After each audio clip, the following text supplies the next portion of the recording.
संपूर्ण ब्रज साक्षात राधा कृष्ण का प्रकट स्वरूप है। उसमें गिरिराज जी ब्रजमंडल का हृदय है, साक्षात श्री कृष्ण है।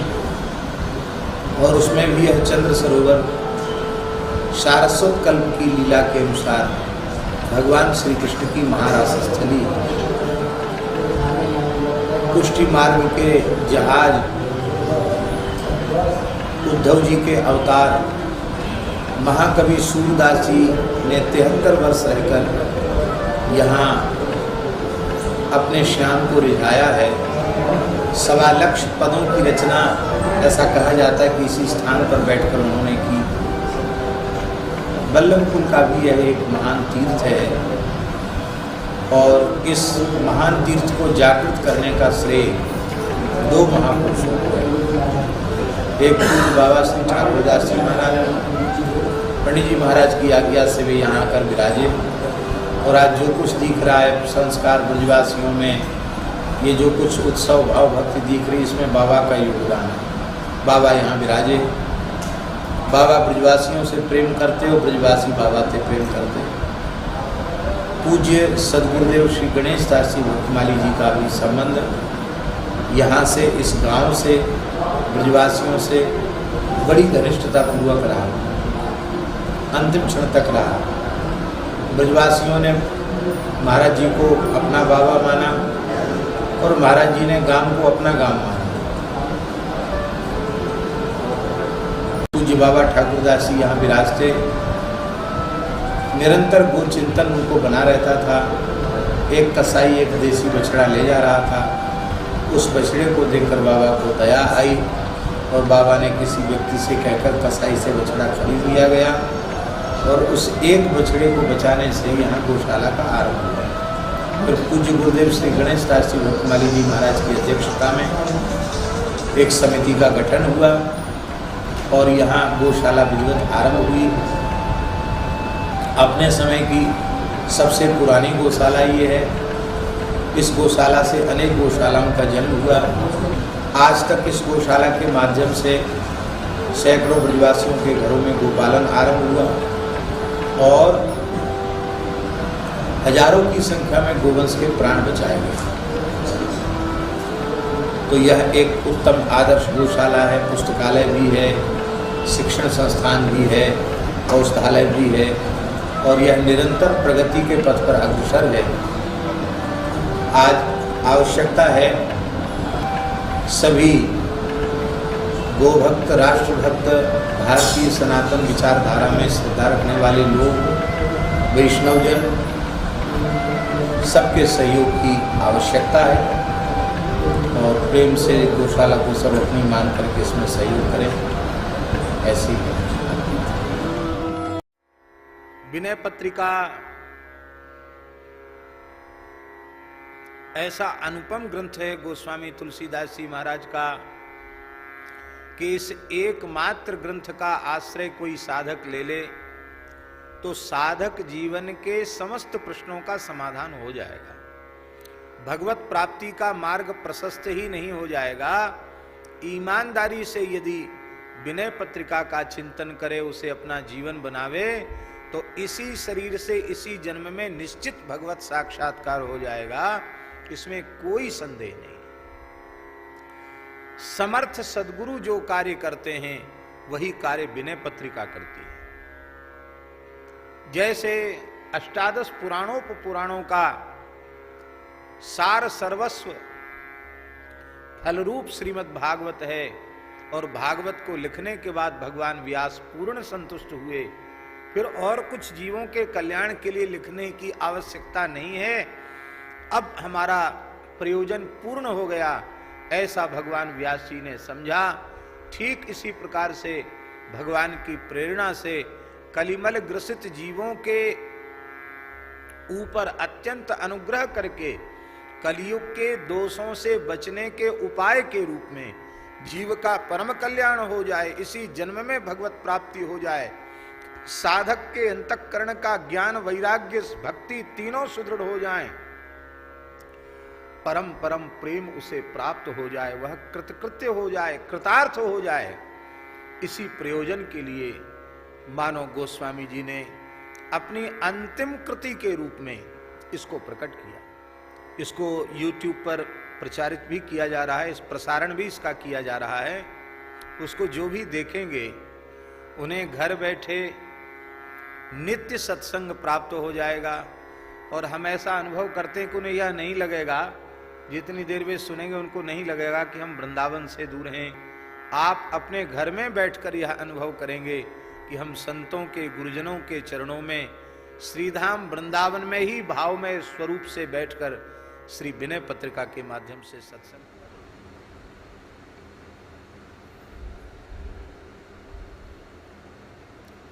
सबके ऊपर भी खूब छिड़क दो, गर्मी है कोई। ओम तत्सत श्रीमते रामचंद्राय नमः। ओम नमः परमहंसास्वादित चरण कमल चिन्मकरंदाय भक्तजनमानस निवासाय श्रीरामचंद्राय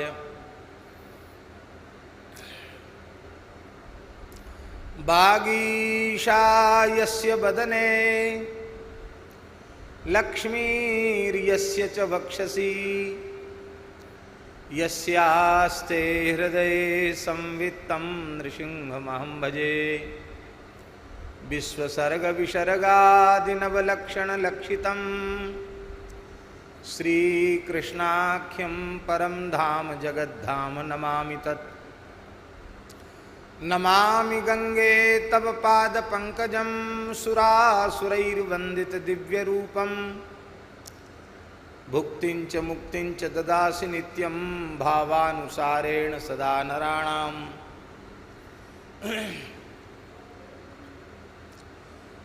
विष्णुपादाब्ज संभूते गंगे त्रिपथगामिनी ब्रह्मद्रवेति विख्याते पापं मे हरजाह्नवी। राधां कृष्णस्वरूपां वै कृष्णं राधास्वरूपिणं कलात्मानं निकुञ्जस्थं गुरुरूपं सदा भजे।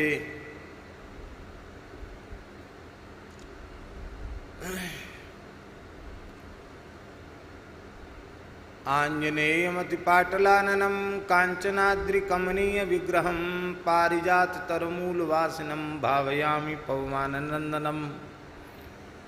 यत्र यत्र रघुनाथकीर्तनं तत्र तत्र कृतमस्तकाञ्जलिं वाष्पवारि परिपूर्णलोचनं मारुतिं नमत राक्षसान्तकम्।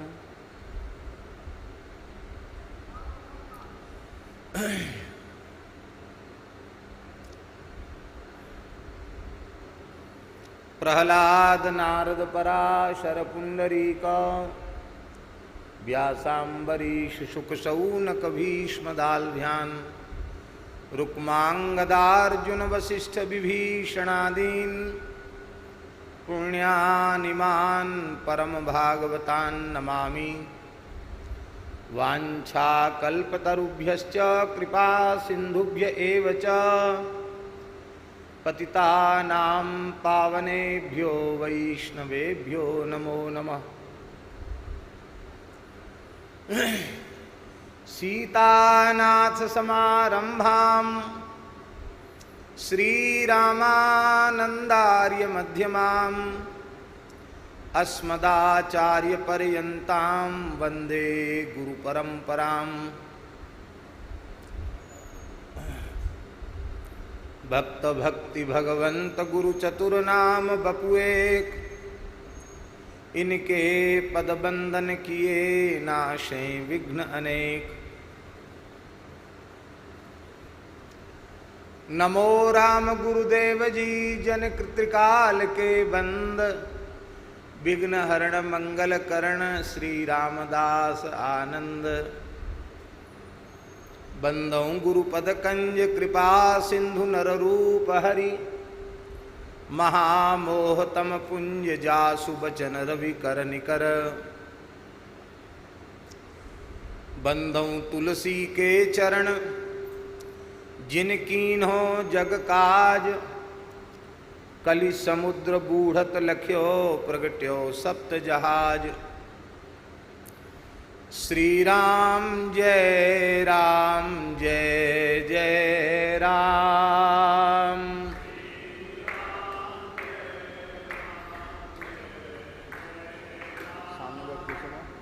श्री राम जय जय राम।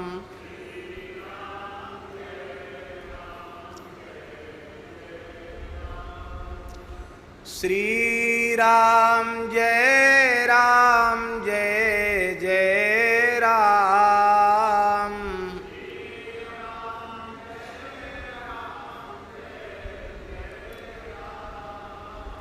श्री राम जय जय राम।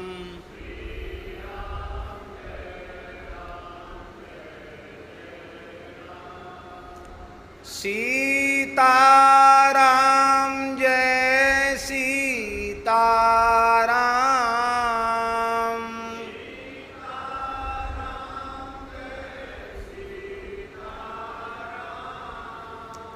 राधे श्याम जय राधे श्याम।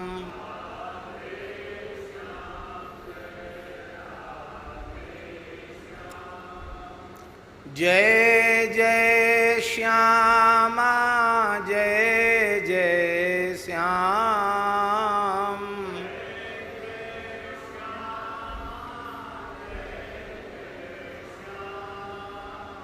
जय जय श्री वृंदावन धाम।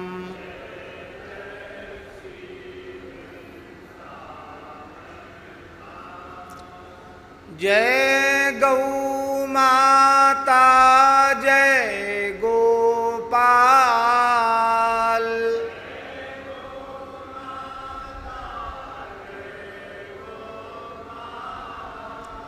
भक्त वत्सल प्रभु दीन दयाल।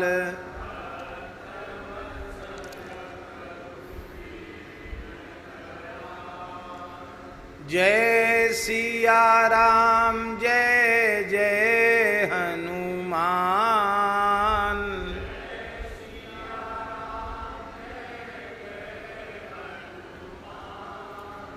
श्री गुरु रामानंद भगवान।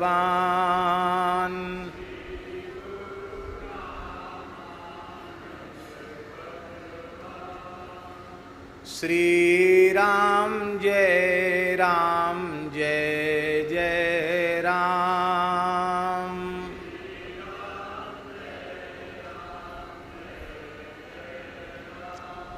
श्री सीताराम नाम महाराज की जय। श्री नित्य साकेत बिहारिणी बिहारी जी महाराज की जय। श्री यमुना महारानी की जय। श्री यमुना पुलिन बिहारिणी बिहारी जी महाराज की जय। श्री बंसीवट बिहारिणी बिहारी जी महाराज की जय। श्री गोपीश्वर महादेव की जय। श्री अन्नपूर्णा माता की जय। श्री गिरिराज महाराज की जय। यज्ञेश्वरी जगज्जननी गौ माता की जय। अखिल गोवंश की जय। श्री सूरश्याम गोधाम की जय। श्री जड़खोर गोधाम की जय। श्री पथमेड़ा गोधाम की जय। श्री 84 कोस ब्रजमंडल धाम की जय। श्री हनुमान जी महाराज की जय। श्री मलूकदास जी महाराज की जय। श्री पहाड़ी बाबा जी महाराज की जय। श्री भक्तमाली जी महाराज की जय। श्री काश्मीरी बाबा जी महाराज की जय। पूज्य श्री प्रेम भिक्षु जी महाराज की जय, सब संतन की जय। गोस्वामी श्री तुलसीदास जी महाराज की जय। जय जय श्री राधे, जय जय श्री सीताराम। हर हर महादेव। हरिशरणम भक्तवांछा कल्पतरु, भक्तवत्सल शरणागत वत्सल भगवान श्री सीताराम जी महाराज की महती कृपा करुणा से श्रीधाम वृंदावन में श्री मलुक पीठ में श्री ठाकुर जी की, गुरुजनों की, संतों की चरण सन्निधि में हम आप सबको मानव जीवन का सर्वोत्कृष्ट फल सत्संग विनय पत्रिका के माध्यम से सुलभ हो रहा है। पद संख्या 30 तक हो चुका है। कल पूज्य श्री बलराम दास जी को, लक्ष्मण दास जी को, अशोक जी को सूचित नहीं कर सके और इनका ये पद छूट गया।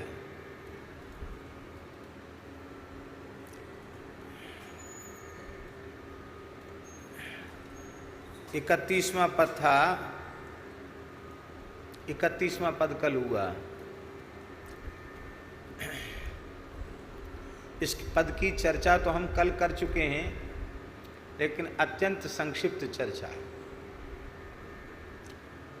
गोस्वामी जी कहते हैं, ताकी है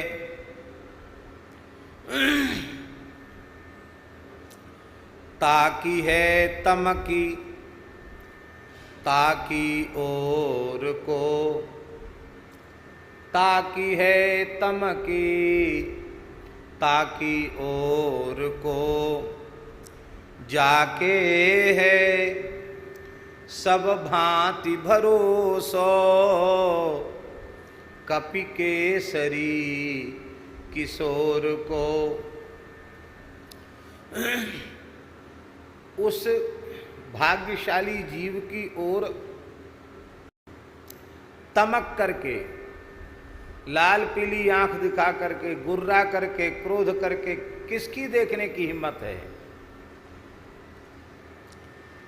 जिसने सब प्रकार से केसरी किशोर श्री हनुमान जी का आश्रय ले रखा है, उसको लाल पीली आंख दिखाने की किसी की हिम्मत नहीं है। उसे क्रोध भरी दृष्टि से कोई नहीं देख सकता है। श्री हनुमान जी महाराज कैसे हैं? बोले जनरंजन। जो भगवदीय जन हैं, वैष्णव जन हैं, रसिक जन हैं, भक्त जन हैं, संत जन हैं, उनको आनंद देना यह स्वभाव है हनुमान जी का। भक्तों को, रसिकों को, संतों को निरंतर आनंद देना यह हनुमान जी का स्वभाव है। अरिगंजन। अब प्रश्न उठा कि जनरंजन, जनों का रंजन कैसे करते हैं? भक्त जनों का, साधु जनों का, वैष्णव जनों का रंजन कैसे करते हैं? तो अरिगंजन। उनके षड विकार रूप जो भयंकर अरि हैं, शत्रु हैं, कामक क्रोधादि, उनको समाप्त करके उन्हें आनंदित करते हैं। जब तक चित्त निर्विकार नहीं होगा, तब तक उसमें सहज आनंद की अभिव्यक्ति हो ही नहीं सकती।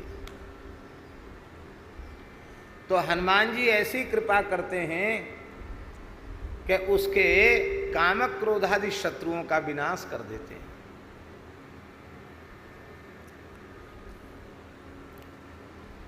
तो बोले महाराज, आपने सामान्य समझ रखा है काम क्रोधादि विकारों को, शत्रुओं को। ये एक एक वीर ऐसे हैं जिन्होंने त्रिभुवन पर विजय प्राप्त कर ली है, बड़े बड़े लोगों को धूल चटा दी है।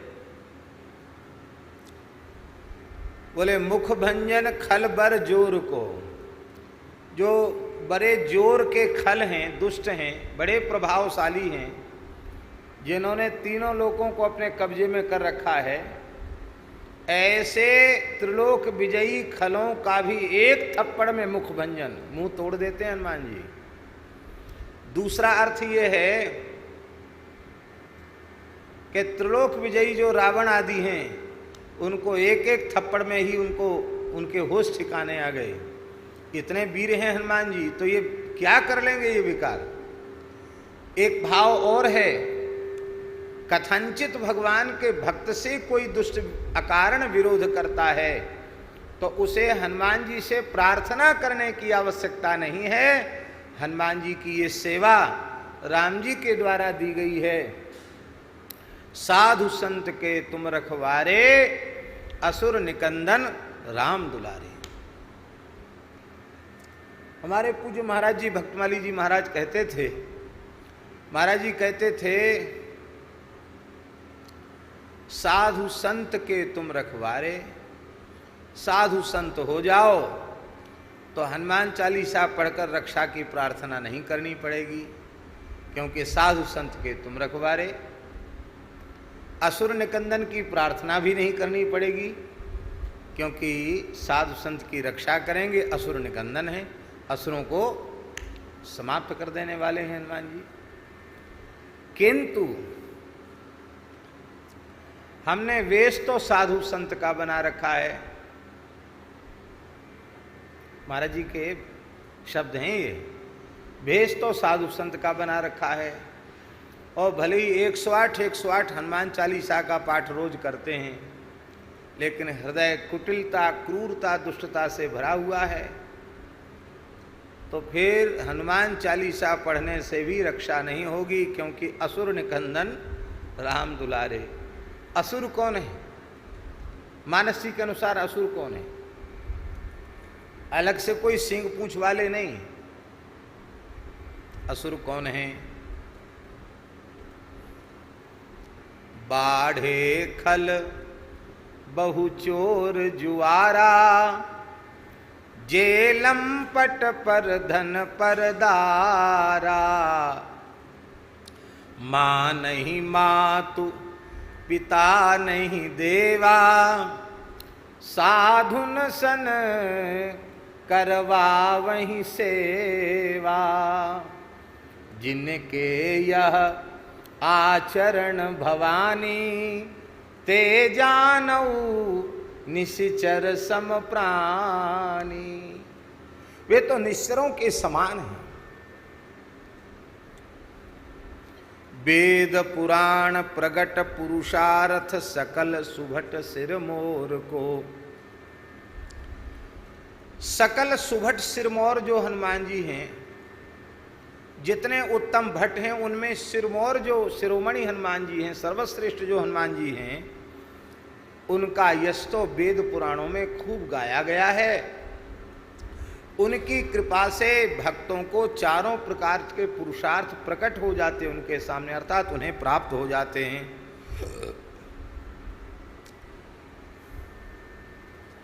जिसको कोई बसा नहीं सकता, जो उजड़ गए हैं बेचारे, उन उजड़े हुओं को हनुमान जी बसा देते हैं। और जिनको लोग सोचते कि इनका तो कभी कुछ बिगड़ने वाला ही नहीं, इनको कोई हिला भी नहीं सकता, पक्के जमे हुए, उनको हनुमान जी उखाड़ देते हैं। उथपे थपन थपे उथपन पन।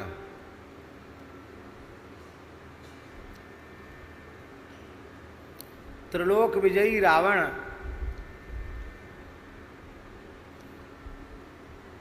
जिसे लात मारकर भगा दे, निकाल दे, उसको स्थापित कौन कर सकता था?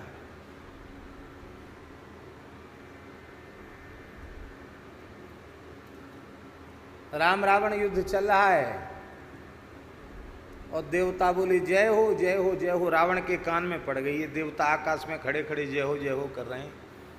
दौड़ा रावण, जैसी दौड़ा तो गोस्वामी जी लिखते हैं, देवन तके मेरुगिरी खोहा। देवता मेरु मंदराचल की गुफाओं में घुस गए बेचारे, थर थर कांपने लगे। इतना प्रताप था रावण का। और उस रावण ने विभीषण को लात मार कर निकाल दिया, लंका से निष्कासित कर दिया। और उस उखड़े हुए को, उजड़े हुए को हनुमान जी ने ऐसा बसाया कि तुम्हरो मंत्र विभीषण माना, लंकेश्वर भय सब जग जाना।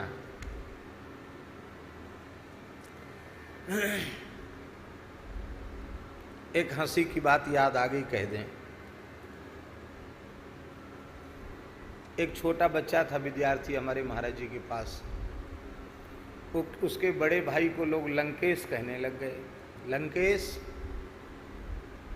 विद्यार्थियों में चिढ़ाने के लिए नाम धर देते ना कुछ न कुछ, उसको कहने लगे लंकेश। तो उसका भाई महाराज जी के पास रोने लगा, बोले हमारे भैया को लोग लंकेश कहते हैं, अब मैं यहाँ नहीं रहूँगा, चला जाऊँगा, मेरे भाई का नाम बिगाड़ते हैं। महाराज जी बोले पहले लंकेश शब्द सुन करके दुखी होने की आवश्यकता रही, अब आवश्यकता नहीं है, क्योंकि पहले लंकेश रावण था, अब तो लंकेश विभीषण हैं।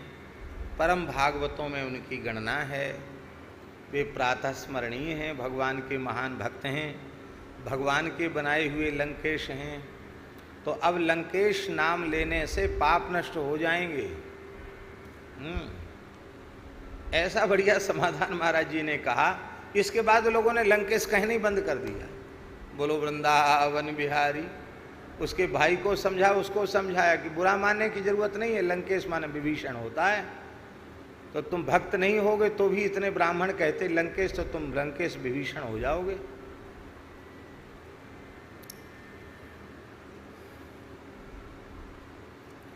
उत्पन थपन, थपे उत्पन।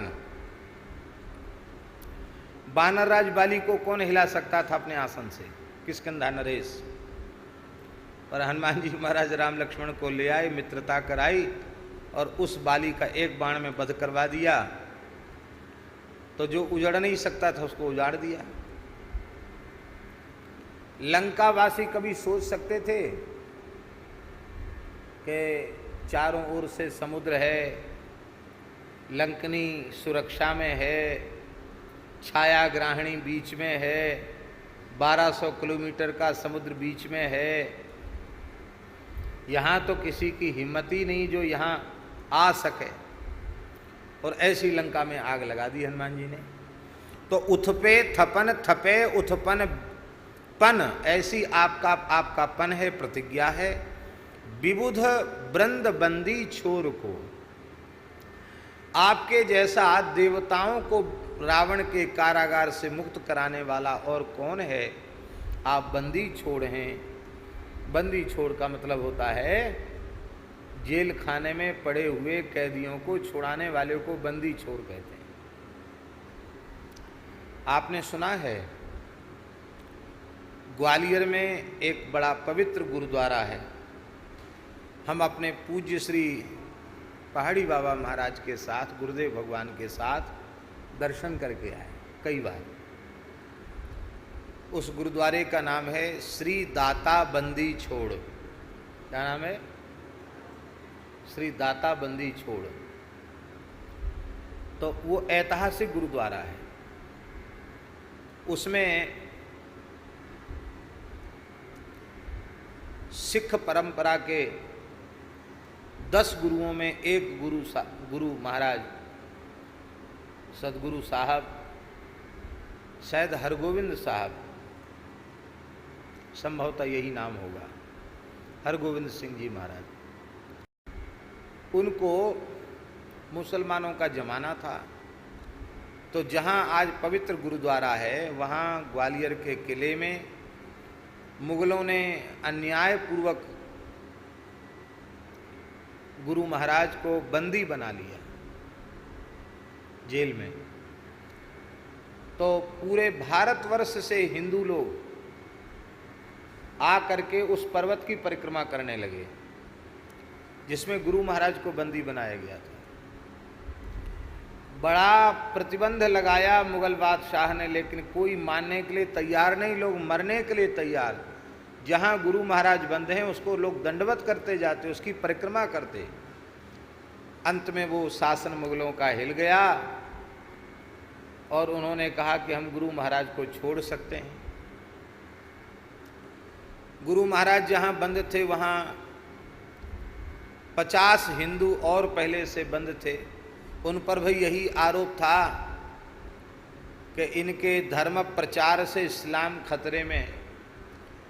तो इस्लाम को धर्म निंदा कानून, इन्होंने इस्लाम की निंदा की है, इस्लाम विरोधी हैं और हिंदू समर्थक हैं। इसी आरोप में उन सबको बंदी बनाया गया। गुरु महाराज ने कहा कि हम मुक्त नहीं होना चाहते। क्यों? बोले ये जितने हैं सबको मुक्त करो तब हम मुक्त होंगे, इनके साथ मुक्त होंगे तो होंगे, नहीं तो यहीं रहेंगे। कोई बात नहीं, राम राम करना, कहीं रहो। तब मुगल बादशाह ने फरमान जारी किया कि तुम्हारे कुर्ता की कली पकड़ करके जितने लोग बाहर आ सकें कारागार के, उतने लोग बाहर आ सकते हैं। तो गुरु महाराज ने इतना बड़ा कुर्ता धारण किया जिसमें 50 कलियां थीं। तो एक एक कली सबने पकड़ ली और सबके सब एक साथ बाहर हो गए, पूरी जेल खाली हो गई। वहाँ ऐतिहासिक गुरुद्वारा है श्री दाता बंदी छोड़। तो बंदी छोड़, दाता तो विशेषण है, सबकी मुराद पूरी करने वाले, सबका मनोरथ पूरा करने वाले दाता। और बंदी छोड़ माने कारागृह में बंद लोगों को मुक्त कराने वाले। श्री हनुमान जी महाराज भी बंदी छोड़ हैं। और गोस्वामी जी यह शब्द इसलिए भी कह रहे हैं क्योंकि गोस्वामी जी को कारागृह से छुड़ाने वाले हनुमान जी महाराज ही हैं। बड़ी सुंदर कथा है।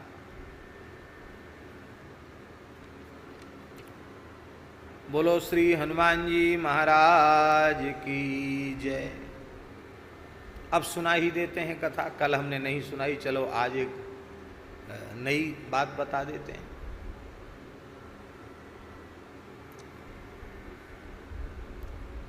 गोस्वामी श्री तुलसीदास जी महाराज काशी में विराज रहे थे। वहीं अधिक समय गोस्वामी जी का व्यतीत हुआ। बादशाह अकबर ने निमंत्रण भेजा दिल्ली दरबार आने के लिए तुलसीदास जी। और उसने पत्र लिखकर ये कहा कि आप आओ दिल्ली तो अच्छी बात है, और आप नहीं आ सकते हैं तो मुझे अनुमति दीजिए, मैं ही आपका दर्शन करने आऊं। पर मुझे आपसे मिलना बहुत जरूर है। इधर श्री नाभा गोस्वामी जी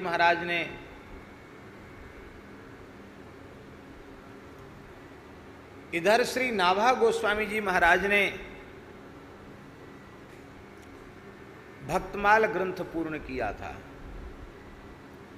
उस ग्रंथ की पूर्णता के उपलक्ष्य में ज्ञान गुदरी तुलसीराम दर्शन में वो विशाल भंडारा करना चाहते थे। तो पूरे 4 धाम 7 पुरियों में न्योता गया था नाभा जी की ओर से। तो वो निमंत्रण तुलसीदास जी महाराज के पास भी गया था कि आप भी पधारें। तो गोस्वामी जी ने सोचा कि 2 बातें हैं, एक तो यहाँ भी जाना है और वहाँ भी। तो वृंदावन होते हुए हम दिल्ली चले जाएंगे। बादशाह को आने की अनुमति इसलिए नहीं दी, लाव लश्कर के साथ आएगा, काशी वासियों को पीड़ा होगी, तीर्थ की अमर्यादा होगी, इसलिए वो गंदगी यहाँ तक ना आवे, हम ही वहाँ पहुँच जाएं। इस विचार से गोस्वामी जी ने आने का संकेत किया। वृंदावन की बात तो आपको ज्ञात ही है। वृंदावन में गोस्वामी तुलसीदास जी महाराज आकर राम गिलोला नामक स्थान में रुक गए। ये बाराघाट से थोड़ा आगे चलते हैं तो राम गिलोला स्थान है, वहां गोस्वामी तुलसीदास जी महाराज विराजे। निम्बार्क संप्रदाय का स्थान है, वहां तुलसीदास जी महाराज आके विराजे। और उनके मन में आया कि विशाल भंडारा है, झरा भंडारा है, 4 धाम सप्तपुरियों से साधु आए हैं, बड़ी भीड़ होगी और ऐसी भीड़ भाड़ में अपने जाने का बहुत मन नहीं है। रही मिलने की बात तो भंडारा संपन्न हो जाएगा, भीड़ भाड़ खत्म हो जाएगी, उसके बाद हम श्री नाभा जी का दर्शन करेंगे और कुछ न कुछ प्रसाद तो भंडारे का किनका मिल ही जाएगा, तो किनका प्रसाद ले लेंगे और भोज भंडारे खाने से कोई प्रयोजन नहीं। ऐसा तुलसीदास जी महाराज का मन था। इसलिए आपने विचार कर लिया था कि हमको नहीं जाना है। आप जप कर रहे थे, भजन कर रहे थे, उसी समय गोपीश्वर महादेव प्रकट हो गए और गोपीश्वर महादेव ने कहा, जैसे ही गोपीश्वर महादेव प्रकट हुए, गोस्वामी जी ने चरणों में साष्टांग प्रणाम किया और उन्होंने कहा, गोपीश्वर महादेव ने कहा कि आपको भंडारे में अवश्य पहुंचना चाहिए, क्योंकि कण प्रसाद तो मिल जाएगा, पर सारे भारतवर्ष का संत समाज आया है, इतने संतों का एक स्थान पर दर्शन कैसे होगा? तो एक प्रकार से यह अपराध हो जाएगा आपके द्वारा, और आपके जाने से सबको प्रसन्नता हो जाए। आप जरूर जाइए। बहुत से संत भंडारे में कहीं नहीं जाते, पर झरा भंडारा हो तो जरूर जाएंगे। हमारे संज्ञान में भी ऐसे संत हैं जो कहीं भंडारा नहीं खाते, पर कहीं झरा का नाम आ जाए तो जरूर जाएंगे। तो मैंने पूछा कि झरा में क्यों जाते हैं? बोले एक ही लाभ होता है, पूरे भेष का दर्शन एक जगह हो जाता है और वहाँ झरा भंडारे से शीत प्रसाद लेकर के होता है। ऐसे संत। तो आप पीछे से जाओगे तो सब संतों का दर्शन तो नहीं होगा। और देखो, संत 2 काम करते बहुत अच्छे लगते हैं। खूब संत भगवान बैठे हों और कोई तिलक कर रहा हो, कोई माला झोली में हाथ लेके राम राम कर रहा हो, कोई पाठ कर रहा हो, कोई ध्यान कर रहा हो, कोई पूजा कर रहा हो। तो ऐसे भजन साधन में लगे हुए संतों का दर्शन करके चित्त में बड़ी प्रसन्नता होती। एक तो ये झांकी बहुत अच्छी संतों की होती है, और दूसरी झांकी बहुत उत्तम होती है, सिया हरि नारायण गोविंद भज रामा कृष्णा गोविंद, गोविंद गोविंद गाओगे प्रेम पदार्थ पाओगे। सिया हरि नारायण गोविंद भज रामा कृष्णा गोविंद, बोलो संतो हरि हरि मुख पर मुरली अधर धरी।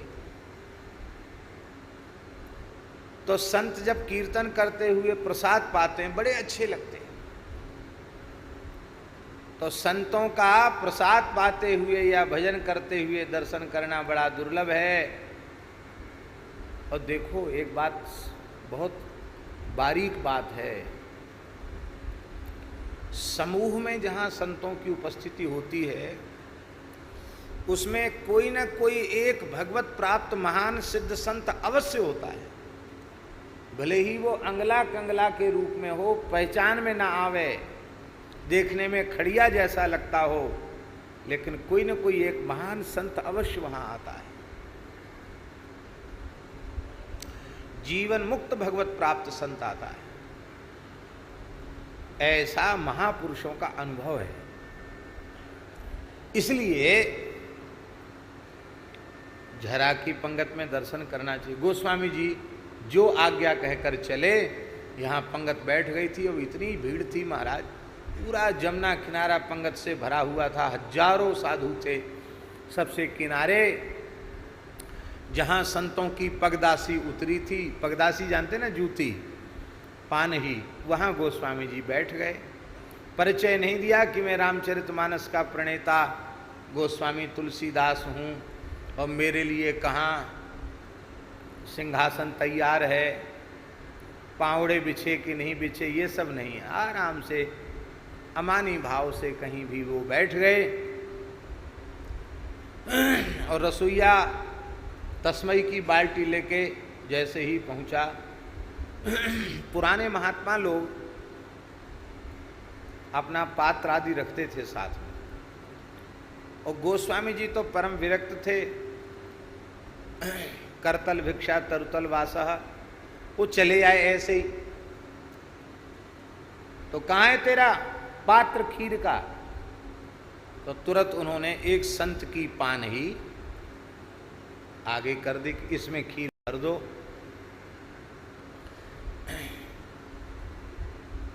जो जिसका सेवन करता है उसका कुछ न कुछ तत्व, कुछ न कुछ असर, कुछ न कुछ प्रभाव उसमें आ जाता है। रसोईया प्रायः अग्नि के निकट रहते हैं तो अग्नि तत्व उनमें अधिक होता है, इसलिए रसोइयों से झगड़ा नहीं करना चाहिए, तुरंत गर्म हो जाते महाराज रसोई। प्रायः आप देखना, हमारे त्यागी जी तो ऐसे गर्म नहीं होते हैं, लेकिन प्रायः रसोईया जो है ना, अग्नि के पास रहने वाले, वो गर्म हो जाते हैं। अग्नि तत्व कुछ न कुछ उनमें आ जाता है। और स्वाभाविक है, सवेरे से बना रहे हैं और फिर कोई 3 2 5 करे तो गुस्सा तो आएगा। इतना सुनते ही वो बहुत जोर से चिल्लाया, ए खड़िया कहीं का, जूती में खीर मांगता, कैसा साधु। हल्ला गुल्ला सुना तो श्री नाभाजी महाराज पंगत में घूम ही रहे थे, दौड़े हुए नाभाजी आ गए। अरे संत को कोई अनुचित न बोले, क्योंकि ये तो भक्तमाल की पूर्णता का भंडारा है, किसी भी संत का तिरस्कार न हो जाए। दौड़े, क्या बात है? लोगों ने कहा महाराज ये पता नहीं कैसा साधु आया, संत की जूती में खीर मांगता है। नाभाजी ने देखा, ध्यान करने लगे कि इनका दर्शन तो मुझे ध्यान में हो चुका है, ये कौन है? थोड़ा भ्रम जैसा हुआ। कहा भगवान, यद्यपि आपका ध्यान में मुझे दर्शन हो चुका है, लेकिन आप कृपा करके स्वयं ही बतावें आपका परिचय। तो गोस्वामी जी ने बड़ी विनम्रता से हाथ जोड़कर कहा, इस दीनहीन को लोग तुलसीदास कहते हैं। ये कहा। नाभाजी साष्टांग पड़ गए,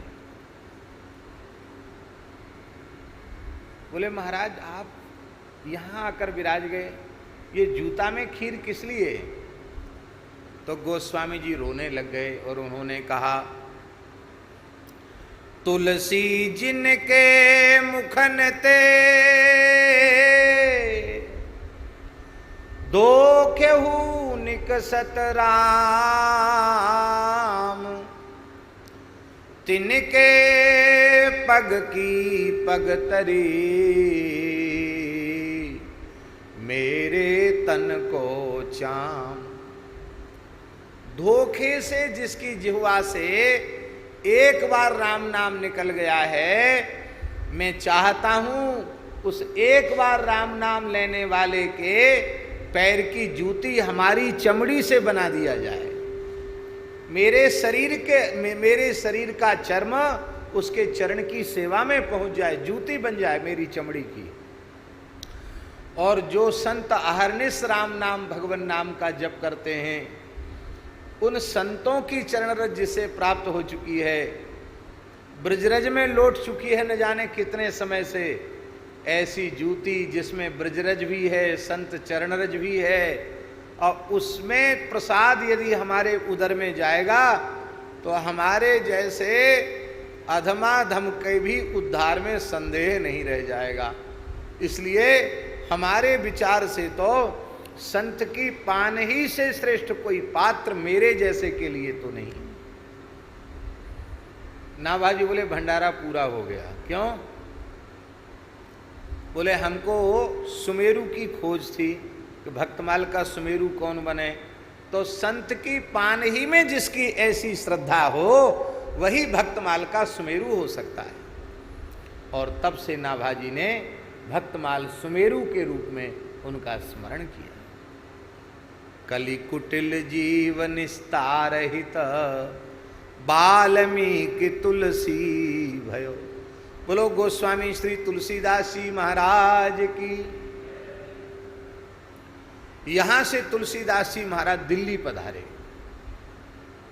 सहज संदेश भेजते कि हम अमुक समय आ रहे हैं, तो क्या कहते हैं उसको, आगे पीछे चलने वाली गाड़ी को क्या कहते हैं सुख जी? नहीं,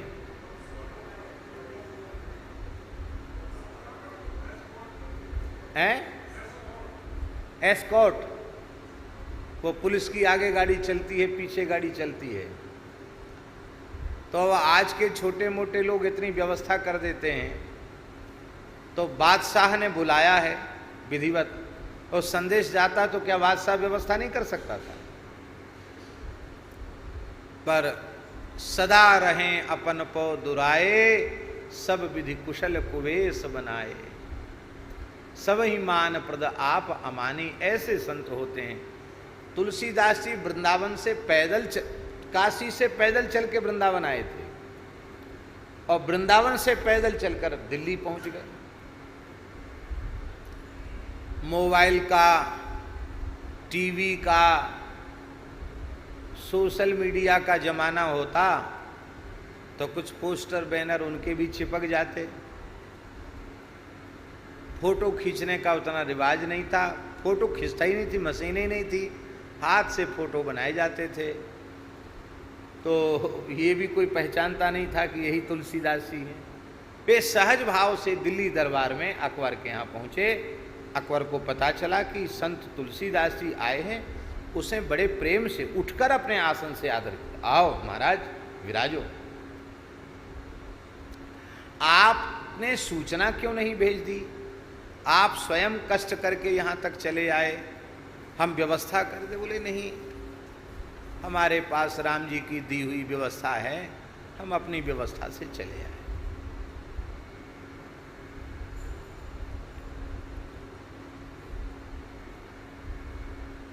राम जी की दी हुई व्यवस्था जानते हैं?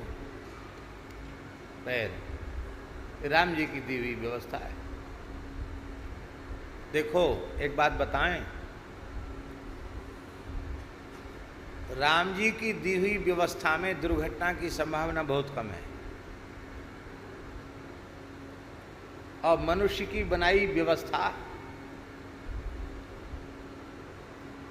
जितनी उत्तम कोटि की व्यवस्था उतनी खतरनाक। अब मनुष्य ने साइकिल बना दी। हम तो भगवान की दया से साइकिल चलाना आता हमको नहीं है, और हम सीखे भी नहीं। पर लोग कहते हैं कि साइकिल चलाना जो सीखता है उसके एक दो बार घोंटू जरूर छिलते हैं, गिरता जरूर है। ऐसा हमने सुना है, देखा भी है। सीखने वाले उनके हाथ पांव थोड़े छिल जाते हैं, बिना घोंटू में कुछ लगे, चोट चपेट लगे भी साइकिल चलाना नहीं आता। तो अब देखो मनुष्य की बनाई हुई व्यवस्था खतरनाक हुई कि नहीं हुई?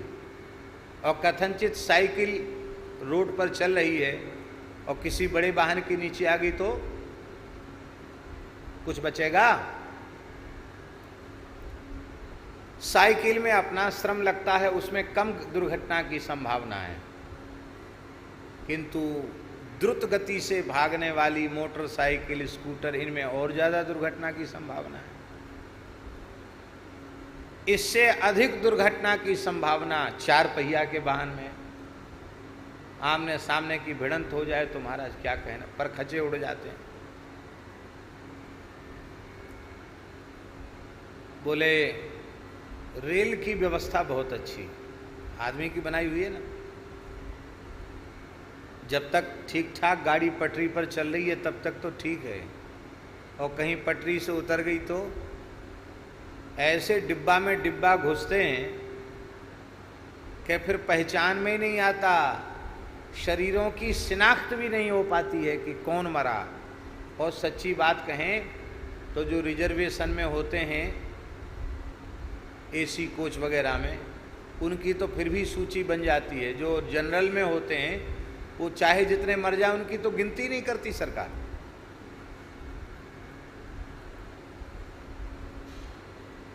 सबसे बढ़िया व्यवस्था हवाई जहाज की, हेलीकॉप्टर, हवाई जहाज, क्या कहना, पर सबसे खतरनाक हुई है रेल वाला, बस वाला, चार पहिया वाला तो बच भी जा सकता है, लेकिन कहीं ऊपर क्रैश हो गया, विस्फोट हो गया तो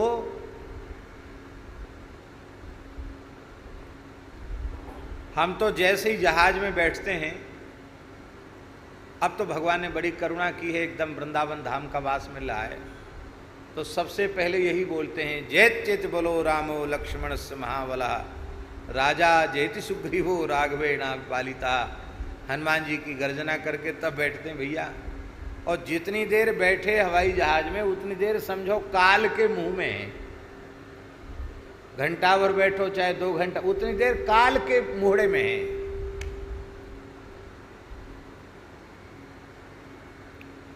तो कितनी खतरनाक व्यवस्था है। जितनी मूल्यवान व्यवस्था और जितनी जल्दी करने वाली व्यवस्था उतनी ज्यादा खतरनाक। और पैर वाली व्यवस्था, इसमें 1 कौड़ी का खर्च नहीं है, बिना दुर्घटना की व्यवस्था है। गोस्वामी जी बोले हम अपने वाहन से, अपनी राम जी के दिए हुए साधन से हम बड़ी प्रसन्नता पूर्वक चले आए। आपने हमें कैसे याद किया?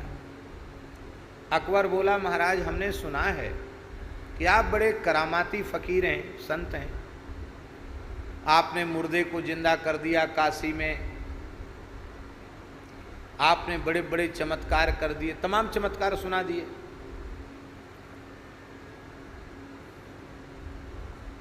ये सब बात हमारे कानों में पक्के सूत्रों से आई।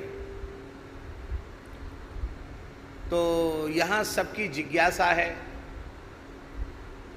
2-4 करामात के नुक्से पेश कीजिए।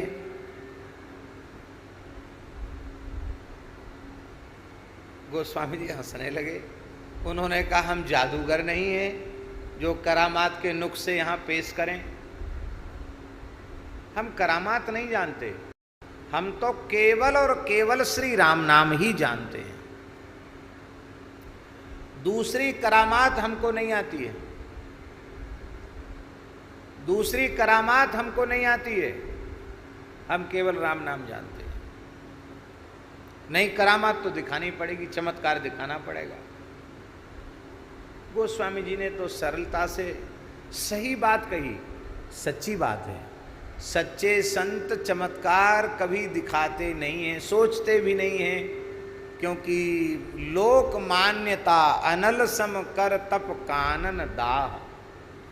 संसार की प्रसिद्धि अग्नि के समान है, वो भजन रूपी साधन रूपी जंगल को जलाकर भस्म कर देती है। महापुरुष बड़े विचित्र होते हैं।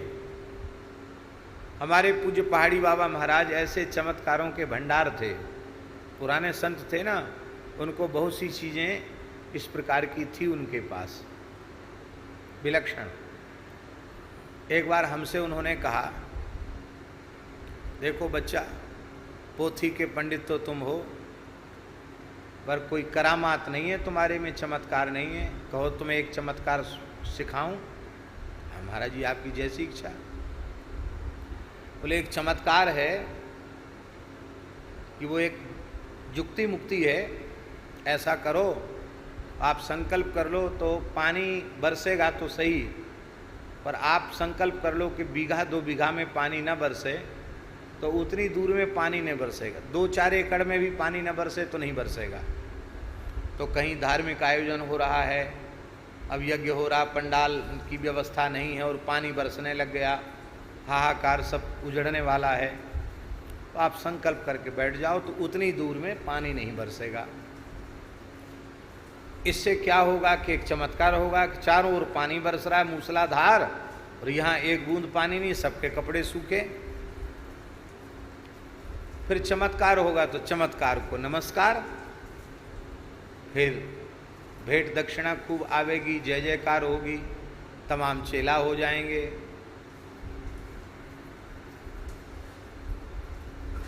हमने कहा ठीक है। तो सूर्य ग्रहण का समय आया, और वो सूर्य ग्रहण के समय की एक विधि थी। विधि कोई ऐसी नहीं थी, तामसी विधि नहीं थी, बहुत सात्विक विधि, मंत्राज का ही जप था और कुछ नहीं, पर एक उसकी विशिष्ट विधि थी। इस विधि से कुछ करना है फिर वो सिद्धि हो जाएगी। तो जैसा उन्होंने बताया था वैसा दास ने किया, और एक गोली तैयार करनी होती उस विधि से, मिट्टी की। वो सारी बात बताई नहीं जा सकती है, बताने से कोई प्रयोजन भी नहीं है। तो उस गोली को यहाँ दबा लो और बैठ जाओ, भजन करने लग जाओ। तो फिर सब संकल्प कर लो कि 2 एकड़ 5 एकड़ में पानी न बरसे, नहीं बरसेगा पानी।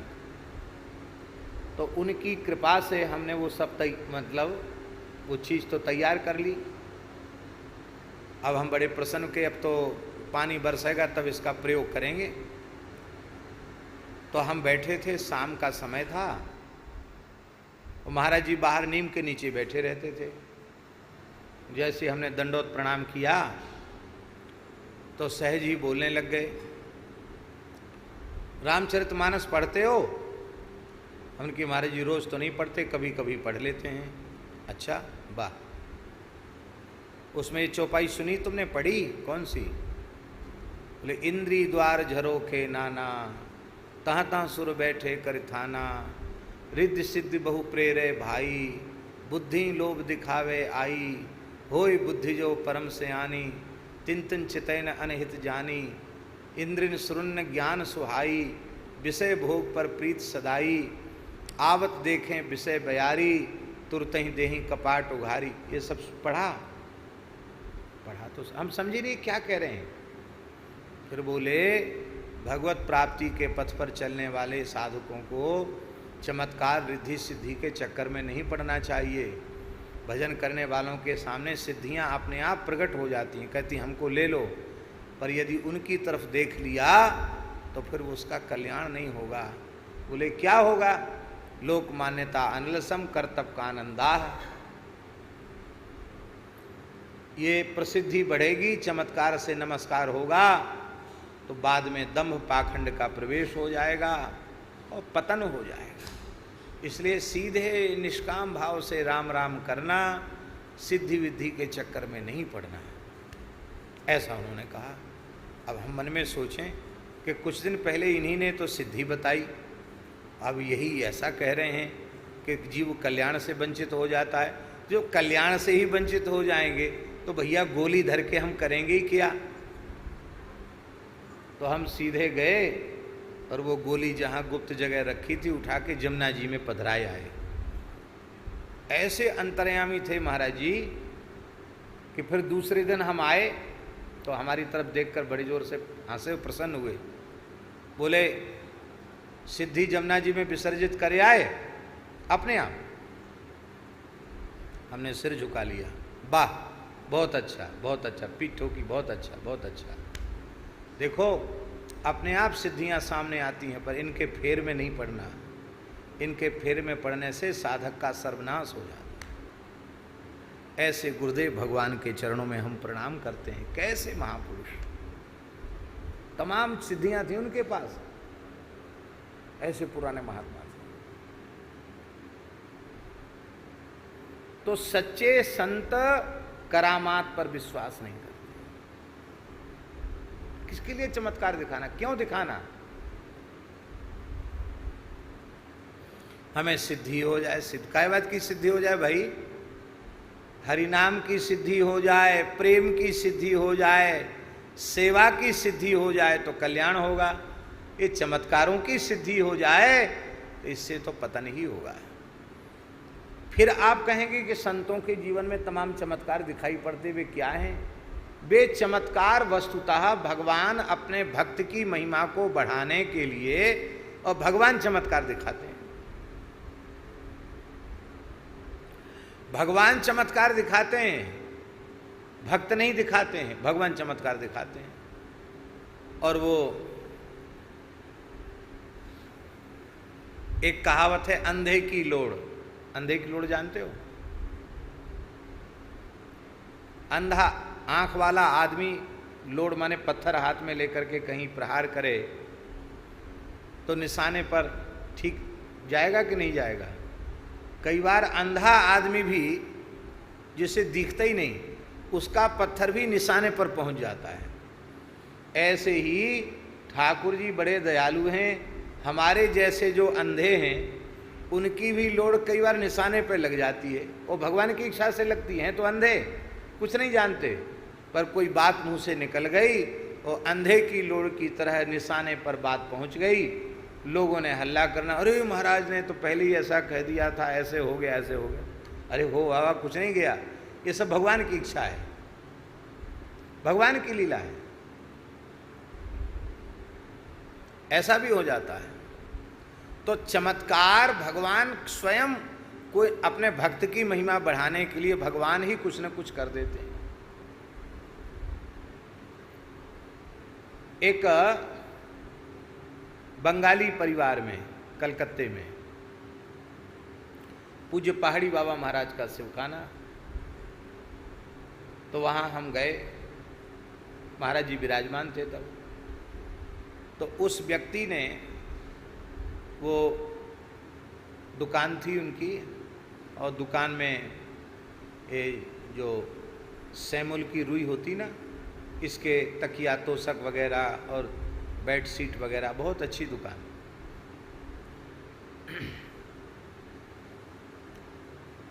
उसके यहाँ पधरावनी हुई। एक ही लड़की उसके, और कोई संतान नहीं, पति पत्नी और एक पुत्री।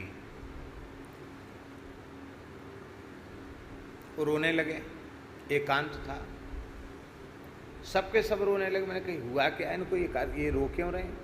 रोए भाई, आप लोग क्यों रो रहे हैं, इतने दुखी क्यों हैं? बोले महाराज हम पूरे परिवार सहित जहर खा के मरना चाहते हैं, पूरा परिवार विष खाकर मरना चाहता है। क्यों? बोले महाराज मकान हमारा बड़ा था, एक व्यक्ति को किराए से रखा नीचे मंजिल पे, ऊपर में हम रहेंगे। कुछ समय तो उसने किराया दिया, महीना 2 महीना, उसके बाद किराया भी बंद कर दिया। वो बहुत बड़ा नेता है, बड़ा गुंडा आदमी है। अब हमको यहाँ से भगाना चाहता है। अब हम अपना पैतृक मकान छोड़ के, कलकत्ते जैसे शहर में इतनी अच्छी जगह छोड़ के हम कहाँ जाएं? और मेरी बच्ची पढ़ने जाती है, कहीं बच्ची के साथ कोई घटना न घट जाए। मेरी पत्नी घर में अकेली रहती, यहाँ कोई घटना न घट जाए। मैं डर के मारे दुकान भी नहीं जाता हूँ, मेरी व्यापार भी चौपट हो रहा है। अब कोई उपाय। मैंने कहा आप पुलिस में खबर करो। तो कम्युनिस्टों का शासन था उस समय। बोले महाराज उसी का नेता है वो, हमारी सुनवाई कहीं नहीं है, हम हार करके तब यहाँ बैठे हैं। बहुत समझाया, हमने कहा भाई मरना तो ठीक नहीं है, बात समझ में नहीं आई, किराए से रह जाओ। बोले अपना घर छोड़ के किराए से कैसे रहे? अब वो पाँव ऐसे पकड़ के रोया, पाँव छोड़े नहीं। मैंने कही इससे पिंड तो छुड़ाना है। तो हमने ऐसे ही सहज कहा कि देखो भाई पाँव तो छोड़ दो, 4 महीने के भीतर ये अपने आप मकान खाली करके चला जाएगा और तुम्हारा संकट समाप्त हो जाएगा। ये कहना नहीं चाहिए था, लेकिन अब वो एक समस्या थी तो मुंह से कह दिया। भगवान सब मंगल करेंगे, 4 महीने के भीतर ऐसा हो जाएगा।